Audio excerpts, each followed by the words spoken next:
Buenas tardes, mi grupo está conformado por Fabián Hernández, Juan Álvarez, mi nombre es Jennifer León y vamos a hablarle acerca del ejercicio asignado de ciclometría. Voy a leer el enunciado, que es el siguiente. Dice, una torre de enfriamiento húmedo debe enfriar 25 kilogramos sobre segundo de agua de enfriamiento de 40 a 30 grados centígrados, en una ubicación en la que la presión atmosférica es de 96 kilopascales. El aire atmosférico entra a la torre a 20 grados centígrados y 70% de humedad relativa, y sale saturado a 35 grados centígrados. Despreciando la entrada de potencia al ventilador, determine A. El flujo volumétrico de aire en la entrada de la torre de enfriamiento y B. El flujo másico del agua de reposición necesaria. A continuación, tenemos la gráfica conjuntamente con todos los datos. Lo primero que vamos a hacer es empezar por la suposición.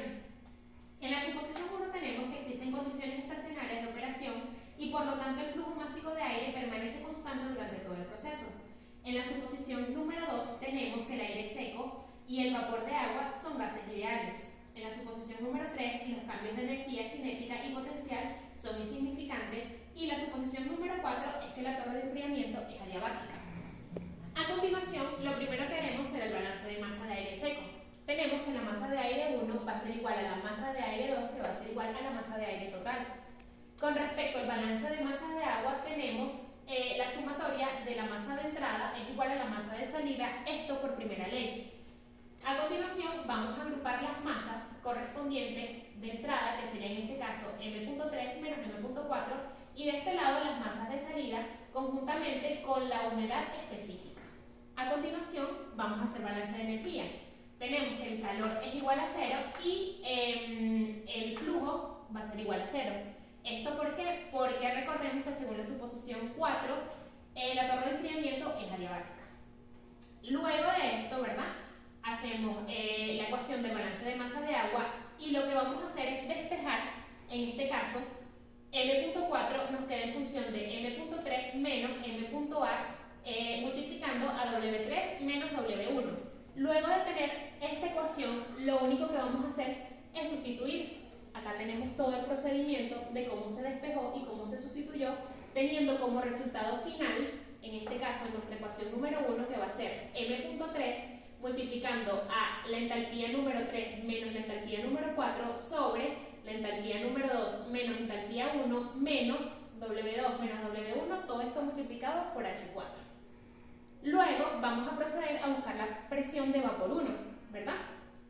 El P1 lo tomamos en 0.70 porque nos indica, en este caso, en el estado 1, que estamos trabajando con el 70%. En este caso tomaríamos el 0.7 multiplicándolo por la presión de G1, que en este caso la tomaremos por la temperatura de saturación, esto por tabla, a 20 grados centígrados. Realizamos las operaciones y la presión de vapor 1 va a ser 1,63.74 kilopascales.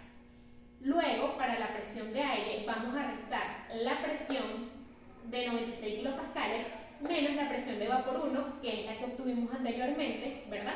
Y va a ser 96 menos 1.6374 kilopascales, teniendo como resultado 94.3626 kilopascales. Luego, para buscar el volumen, vamos a utilizar la ecuación de estado. En este caso, vamos a despejar el volumen específico 1, obteniendo ya el valor de R, que sería la constante, la temperatura transformada a Kelvin, y la presión de aire 1, que la obtuvimos anteriormente con el resultado de 94.3626, obteniendo como resultado final y sustituyendo en la fórmula 0.8916 metros cúbicos sobre kilogramos de aire seco. Siguiendo con la humedad específica número 1, vamos a calcularla de la siguiente forma. Tenemos la constante, que en este caso sería 0,622, lo multiplicamos por la presión de vapor sobre la presión que tenemos de 96 kilopascales menos la presión de vapor 1. Esto nos va a dar el resultado de 0.010793 kilogramos de agua sobre kilogramos de aire seco. Luego vamos a pasar a calcular la entalpía. Esto va a ser Cp por la temperatura 1 más la humedad específica 1 por Hg1. En este caso, como estamos trabajando en un sistema internacional, vamos a utilizar el valor de Cp, que va a ser 1,005 kJ sobre kilogramo por grado centígrado. En este caso vamos a trabajar con la temperatura de 20 grados centígrados, más el valor de la humedad, que lo calculamos anteriormente, por el valor de Hg1, que esto lo vamos a obtener gracias a la tabla. valor de H1, que va a ser 47.4861 kJ sobre kilogramo de aire seco. Luego vamos a calcular la presión de vapor 2, como lo hicimos anteriormente con la presión de vapor 1. ¿Verdad? Tenemos en este caso la humedad relativa 2 por la presión de G2. Cabe destacar que la presión de G2 va a ser la presión de saturación a 35 grados centígrados, que es la temperatura que vamos a usar. En este caso, vamos a tener que va a ser 1 por el valor de la presión, que es 5,6291, dándonos como resultado el mismo valor de la presión, ya que lo multiplicamos por 1 nada más. Luego vamos a calcular, en este caso, el W2 de la misma forma que calculamos el W1. Simplemente sustituyendo los valores de PV2, que es lo que en este caso me varía, porque la presión va a ser igual de 96 kilopascales, dándome como resultado 0.038743 kilogramos de agua sobre kilogramo de aire seco. Para esta parte vamos a repetir el proceso con el valor de la enthalpía número 2, calculando el Cp por la temperatura 2 más el W2 por Hg2. En este caso el Hg2 ya sabemos que sale de la tabla y la temperatura 2 que vamos a usar va a ser la de 35 grados centígrados, dándonos como resultado 134,5352 kJ sobre kilogramo de aire seco, ¿verdad? Ahora, para los procesos 3 y 4, sabemos que estamos trabajando con agua, por lo tanto, ¿qué vamos a hacer? Vamos a tomar los valores directos de la tabla con la temperatura, en este caso el H3 de 40 grados centígrados y el H4 de 30 grados centígrados, teniendo como resultado el H3 167,53 kJ sobre kilogramo de agua y el H4 125,74 kJ sobre kilogramo de agua. Ahora, teniendo todos estos valores, tomamos en cuenta la ecuación número 1, la cual despejamos anteriormente, y lo único que vamos a hacer será sustituir todos estos valores para conseguir el valor total de n.a. ¿Verdad? Sustituimos en este caso todos los valores mencionados anteriormente, dándonos como resultado 12,5067 kilogramos sobre segundos. Luego, calculando el flujo volumétrico 1, tenemos que va a ser m.a, que es el resultado que obtuvimos anteriormente, por el volumen específico 1, teniendo como resultado 11,1509 metros cúbicos sobre segundo. Luego, en la parte B, finalmente tenemos que la masa de reposición o el flujo de reposición va a ser igual a m.a por W2 menos W1. Como ya tenemos todos estos valores calculados previamente, lo único que vamos a hacer va a ser sustituir en la fórmula, teniendo como resultado final que la masa de reposición va a ser 0,3495 kilogramos sobre segundos.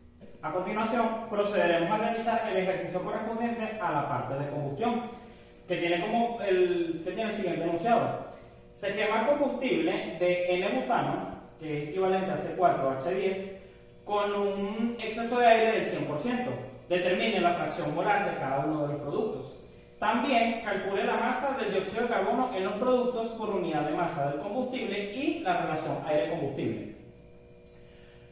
Como podemos observar aquí en el dibujo, tenemos que el N-butano, que es el combustible C4H10, junto con el 100% del exceso de aire, entra en la cámara de combustión, por lo tanto nos va a arrojar unos productos. Lo primero que tenemos que tomar en cuenta son ciertas suposiciones. Por lo menos, al principio decimos que la combustión es completa. Los productos de la combustión contienen solamente dióxido de carbono, agua, oxígeno y nitrógeno. Y cuando existe exceso de aire, que es en el caso de este ejercicio, habrá oxígeno en los productos. A continuación, vamos a realizar la parte del balanceo. Primero, vamos a tomar en cuenta una ecuación en la cual no existe exceso de aire y para hacer como unas comparaciones al finalizar el balanceo. Primero, tenemos que el combustible N-butano C4H10 está aquí en la parte de los reactivos, más la parte del aire, que es aire teórico, por el O2 más 376 de nitrógeno, que es lo correspondiente al aire como tal. En la parte de los productos tenemos una cantidad X de dióxido de carbono, una cantidad Y de agua, más los 376 moles del nitrógeno con la parte del aire teórico. Vamos a desglosar de la siguiente manera. Primero comenzamos con la parte de los carbonos. El carbono al principio tiene un mol de lo que es la parte del combustible, ¿verdad? Y como tiene 4 moles aquí, 4 por 1 sería 4 en esta parte. Después, en la igualdad, para corroborar la parte de los productos, tenemos que el carbono tiene un coeficiente X al principio y aquí tienes un solo mol de carbono. X por 1 sería X, o sea, por lo tanto 4 es igual a X. En la parte de los hidrógenos, tenemos que hay 10 moles de hidrógeno. Con un coeficiente 1 aquí adelante sería 10. En la parte de los productos, tenemos que 2 moles de hidrógeno que multiplican un coeficiente Y aquí afuera sería por lo tanto 2Y, por lo tanto 10 es igual a 2Y. Aquí procedemos a despejar la parte de la Y y logramos determinar que 10 entre 2 es 5, por lo tanto Y es igual a 5. En la parte del oxígeno tenemos que 2 moles de oxígeno multiplican a la parte del aire teórico, por lo tanto sería 2 veces aire teórico.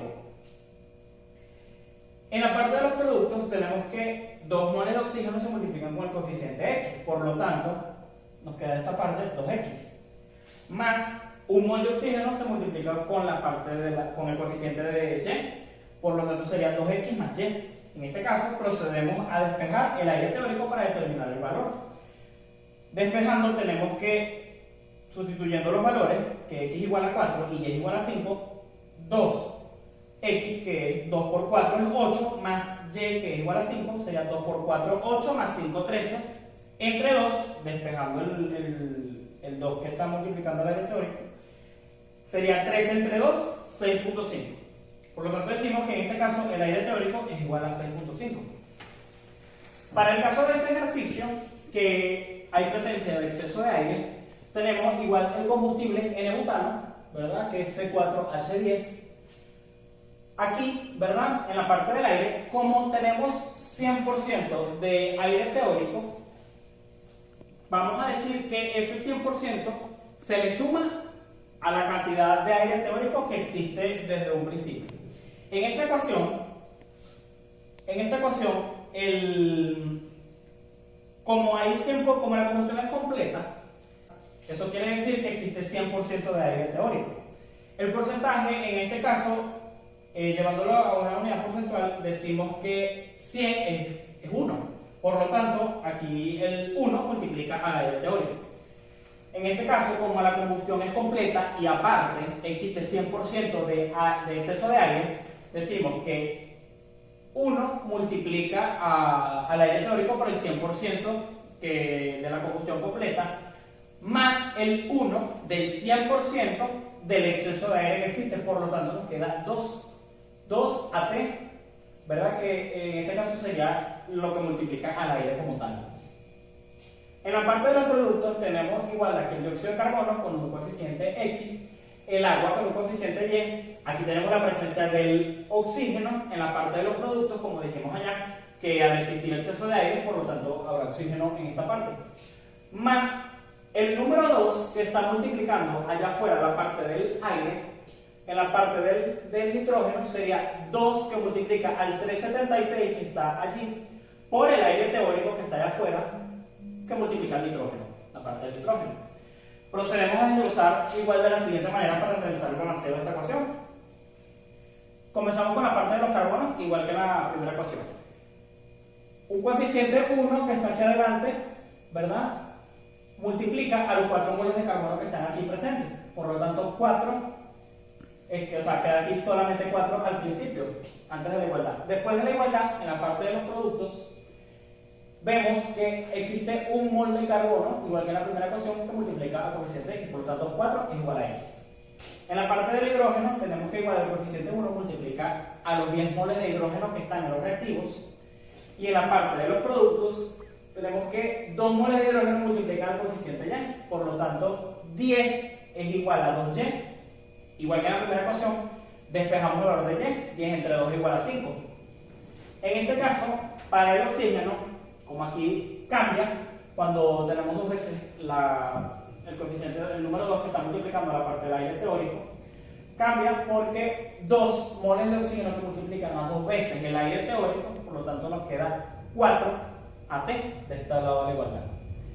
En la parte de los productos tenemos que 2 moles de oxígeno multiplican a X, por lo tanto sería 2X, más un mol de oxígeno multiplica a Y, por lo tanto sería Y, más en este caso, 2 moles de oxígeno multiplica al aire teórico, por lo tanto sería 2 AT.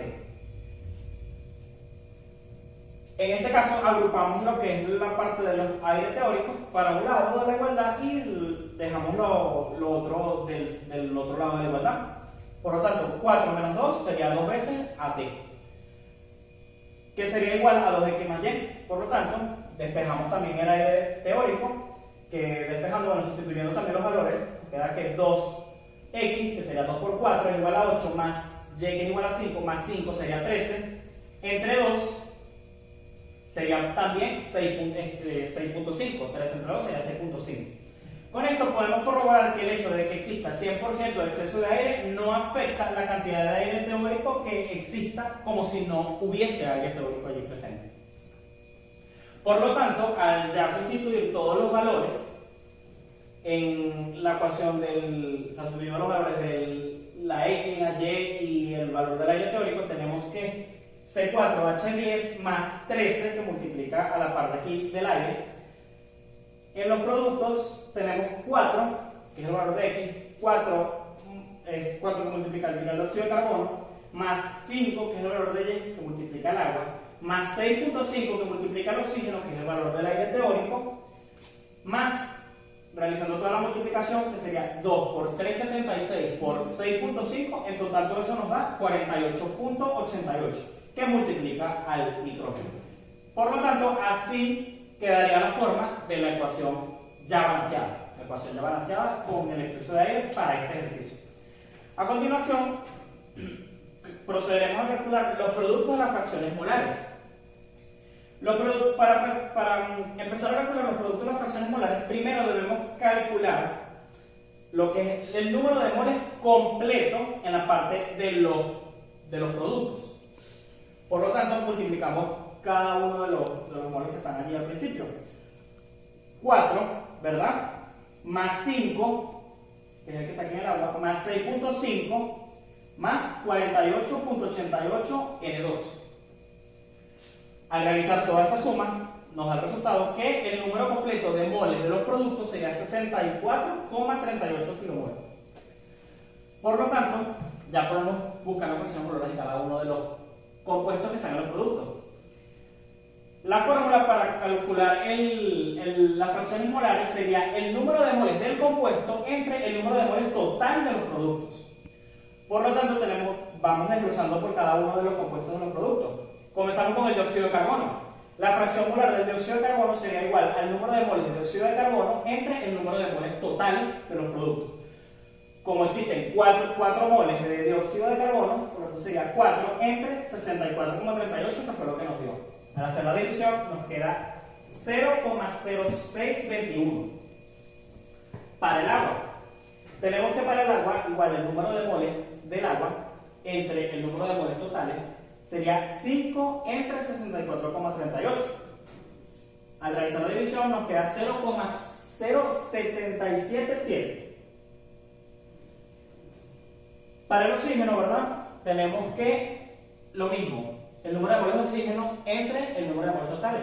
Como tenemos 6.5 moles de oxígeno, 6.5 entre 64,38. Eso nos da 0,1010.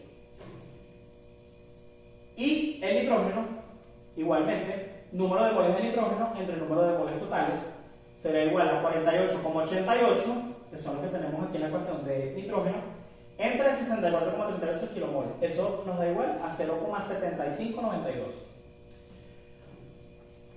Ya haber calculado esto, procedemos a calcular ahora la segunda parte que nos pide calcular la masa del dióxido de carbono en los productos por unidad de masa del combustible.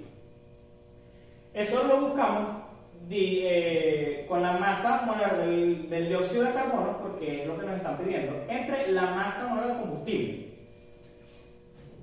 Como nosotros tenemos 4 moles de dióxido de carbono, por lo tanto debemos incluirlo en la multiplicación. Buscamos por tabla, en la tabla A1, la masa molar del dióxido de carbono y la masa molar del combustible, y tenemos que el dióxido de carbono es 44,01 kilogramos sobre kilomol. Multiplicándolo por los 4, es lo que nos queda en la parte de aquí de arriba. Y en la parte de abajo, como tenemos un solo mol en la parte de los reactivos del combustible, lo multiplicamos por la masa molar del combustible, que igualmente por la tabla A1 también nos dice que es 58,124 kilogramos sobre kilomol. Al efectuar la división, nos queda que eso da 3,0286 kilogramos de dióxido de carbono entre kilogramos de combustible. En este caso sería el N-butano. Ya para finalizar, que es la última pregunta, buscamos la relación de la parte del aire del combustible. El aire consumido será determinado por tomar la porción de la masa del aire a la masa de la combustión del aire. Por lo tanto, tenemos que la relación aire-combustible, o podemos decir también AC, es igual a la masa del aire entre la masa del combustible. Es algo relativamente similar a lo que hicimos anteriormente con el dióxido de carbono, solo que aquí tomamos en cuenta el aire. Al aplicar la fórmula, ¿verdad? Tenemos aquí en la parte de la ecuación que tenemos el 13 que multiplica a la parte del aire, ¿verdad? Como tenemos, esto para el número de los moles, como tenemos 3,76 moles de nitrógeno en esta parte, pero tenemos un mol aquí adelante del oxígeno como tal, esto se suma, sería 1 más 3,76, por eso nos da aquí 4,76. Que multiplica al 13 que va adelante. Por, todo eso además se multiplica por la masa del aire como tal, que también está tabulada en la tabla A1, que es un valor de 28,97. Entre, igualmente, como hicimos aquí arriba, 1, que es un mol de combustible, ¿verdad? Que es N-butano, por la masa molar del combustible, que sería 58,124 kilogramos sobre kilomol. Al efectuar la división, tenemos que eso nos da al final 30,8420 kilogramos de aire sobre kilogramos de combustible. Para finalizar, quiero como aclarar también que en los dos ejercicios que realizamos, perdón, en el primer ejercicio que se realizó, como la presión que nosotros tenemos no es una presión equivalente a la presión atmosférica, por lo tanto, en ese ejercicio no se pueden aplicar las cartas psicométricas. Por lo tanto, ese ejercicio se realizó de manera detallada, paso por paso, realizando las fórmulas, porque los valores no se pueden obtener de la carta psicométrica. Y en conclusión, como lo dije al principio, para este ejercicio lo que quiero resaltar es que el hecho de que exista exceso de aire no quiere decir que tenga que afectar necesariamente la cantidad de exceso de aire, la cantidad de aire teórico, como si no hubiese exceso de aire.